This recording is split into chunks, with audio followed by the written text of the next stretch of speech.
Hi guys, welcome back to the channel. If it's for your first time here, my name is Dragovan. This is the first deck profile I've done in a very long time, and I thought I'd kick things off with my favourite monster in the game, and that's the Winged Dragon of Ra. I have been testing this, I've been looking through profiles, and I've been looking on the internet, and I firmly believe that this is the very first 1.0 draft. By no means is this competitive in any way, shape or form. It's a casual deck, it's a fun deck, and should not be taken seriously. If you want to see a more competitive profile, depending on how many likes and views we get in this video, I will contemplate the idea. But for now, sit back, relax, and just enjoy for what I'm about to share with you, because I do believe that what I've put together is something rather fun and rather unique. Alright, so I won't waste any more of your time, let's get straight into it. So, to kick things off, obviously we have two Winged Dragon of Ra, the whole heart and soul of the deck. So unfortunately, due to the TCG or OCG in general, they've really nerfed Winged Dragon of Ra from what he was capable of in the anime. Thankfully, we've had a lot of good support in the legendary duelist with Ra in it, Rage of Ra I believe it was called. So we'll get more into that in a bit. So what does this creature do? It is a level 10 divine monster. It's question mark attack, question mark defense. So it cannot be special summoned, but requires 3 tributes to normal summon and cannot be negated. And then when it is normal summoned, the summon cannot be negated. Also, other cards and effects cannot be activated when it is summoned. And then its first ability, when this card is normal summoned, I can pay life points until I have 100 left, and then it becomes 7/9/7/9. And then its second effect is if I pay 1000 life points, I can target a monster on the field and destroy it. Sorry about that, it's just sort of reading the text behind the camera lens. Yeah, so on paper it really doesn't do an awful lot because of how nerfed it is, but with the new support that we have with it, it becomes a lot more stronger. So kicking things off, everyone should know this, whether you're a casual or competitive player. And we are main decking 3 Winged Dragon of Ra Sphere mode, or otherwise known as Chicken Nugget. So Chicken Nugget is a really good card because you can either tribute 3 monsters on your board or 3 monsters on your opponent's board. And when you do that, it acts just like a god. The summon cannot be set, and it can be negated, I believe. And then during the end phase of the next turn, you pass control back to the owner. The card cannot attack, and your opponent can attack it or target with card effects. However, it can be used for linking or tribute summoning, so do keep that in mind. The idea is you get rid of your opponent's pesky board, and you can just power through it the next turn if you set up properly. Outside of that, it's just a good 3 summon kaiju kind of a thing. Moving on from that, I also play 1 Immortal Phoenix. It is a god deck after all, so we should cherish it for what it is. So this is basically Ultra Mega Death Chicken, and basically what this card does, it can't be normal set, it can only be special summoned by its own effect. And then if Winged Dragon of Ra is sent from the field to the graveyard, it can be special summoned from the grave, and this effect cannot be negated or it cannot be responded to. And then like Winged Dragon of Ra, you can pay 1000 life points and then send 1 monster your opponent controls to the graveyard. Notice the key difference that it sends and doesn't destroy, so that's a good thing. But then on the end phase, you have to send this monster to the graveyard and then special summon a Chicken Nugget. So that's all the Ra monsters. Let's go on to more of the support. So as you can see, very minimal, 2, 3 and 1. No, don't want any more than 6, I think, because there's a lot of big level monsters to build. The first support we have for the deck is a card called Guardian Slime. Now, Guardian Slime is also a level 10 water aqua monster with 0 attack and 0 defense. If I take any battle damage or effect damage, I can special summon this card from my hand. And then in the damage step, if I was to have a monster come and attack me, I can make this monster's defense in the damage step equal to that monster's attack. So, and that's only once per turn, unfortunately. However, what's cool about this, it makes it basically a wall, and my opponent will not be able to get past this for the first attempt. And then its second ability, when it gets sent to the graveyard from the field or in the hand, then I can search for any spell or trap that mentions Winged Dragon of Ra in its text. So we'll get more into that later on, but there is a really good reason why we run this card, other than just support Ra. There's some hidden synergy I put into this strategy, which I think really make it worthwhile. If you haven't guessed it already, because you've seen the extra deck monster, God Slime, basically, I've come up with a method to summon God Slime inherently and not cheat it out. Next monster we play is Reactor Slime.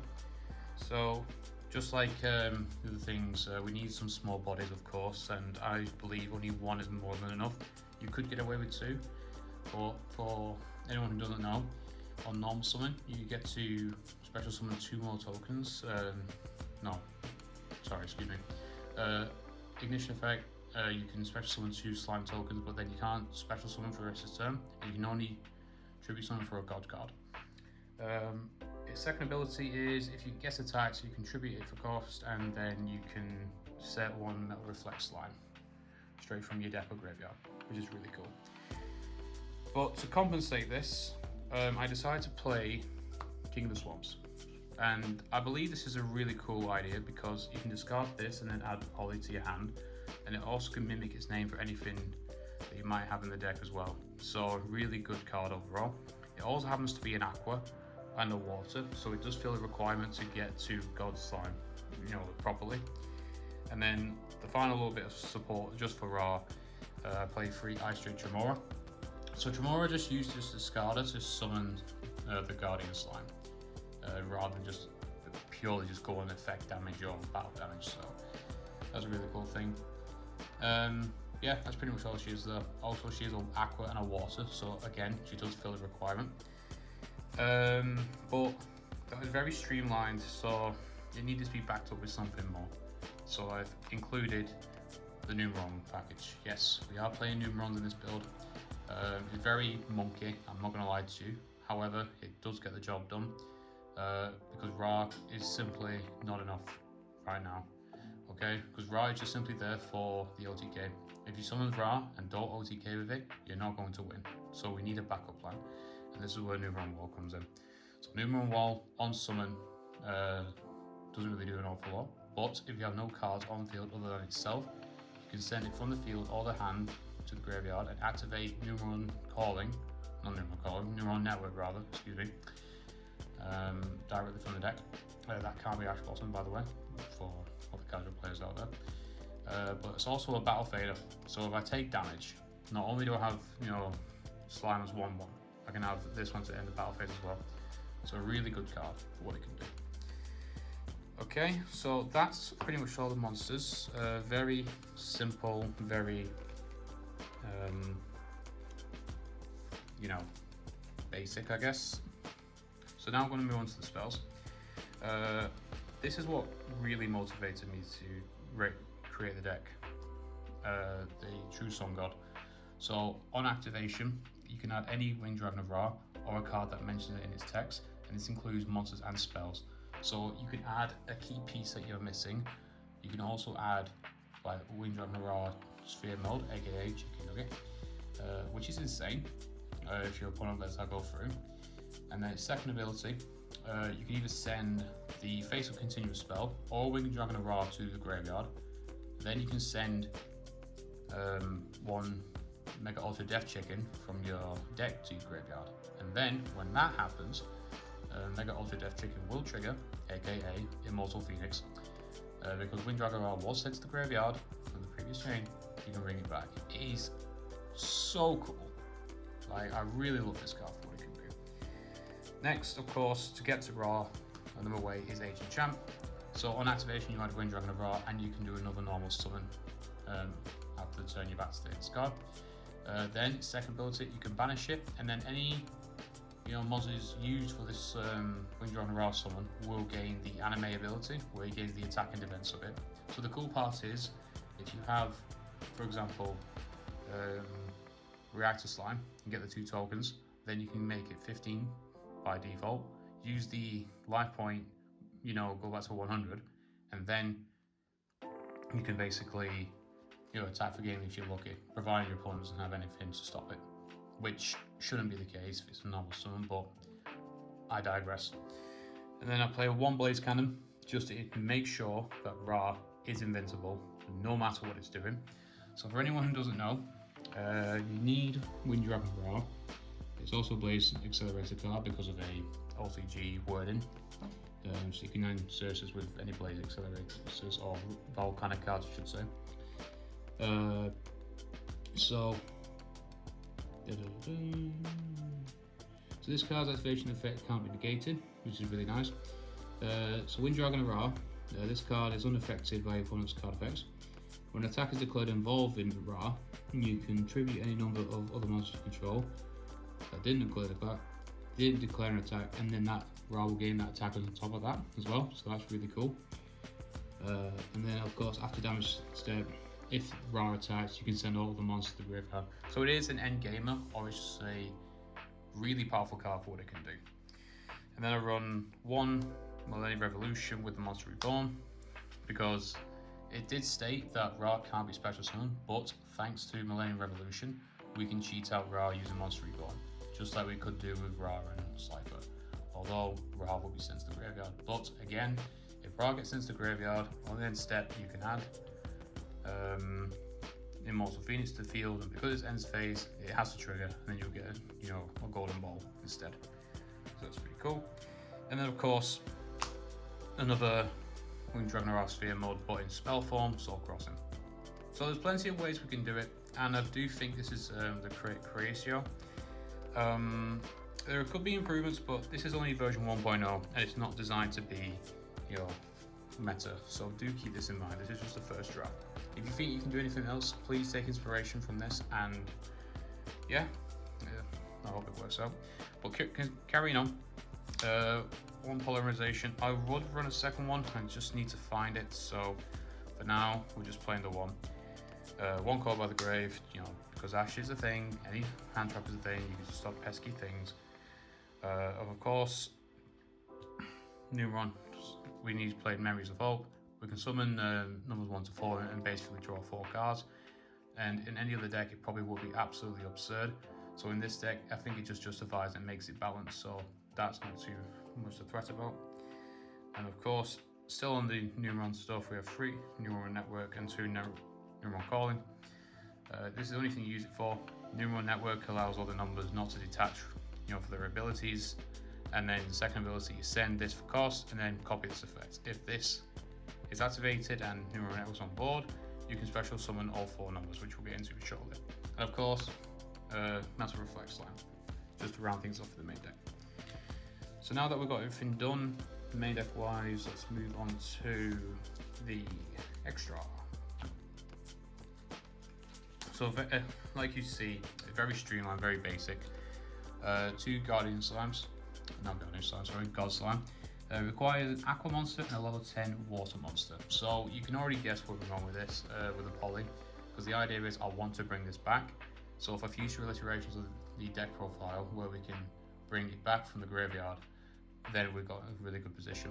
So for anyone who doesn't know, you can also cheat this out by tributing a level 10 Aqua Monster. And currently, to my knowledge, there's only 3 in the game, but we only use 2 here, which is no Reflect Slime or Guardian Slime. And then of course, this thing can't be killed by battle, and your opponent can't target monsters for attacks or card effects except God Slime. And then he can also be used for either 1 or 3 tributes for a God monster. So it's very powerful and very stun worthy for what it can do. Very, very good card. Of course, as I keep on mentioning, we do run numbers. So of course, 1 of each. Well, 2 of each rather. 1, 2, 3, and 4. If the first attack doesn't go through, the second attack should. They all share the same ability, where they attack a monster.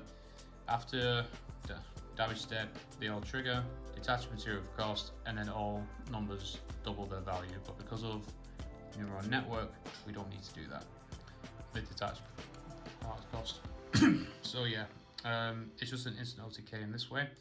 And just to certify it, we also play 2 number C1s as well, in case we have to. And that's pretty much all the numbers.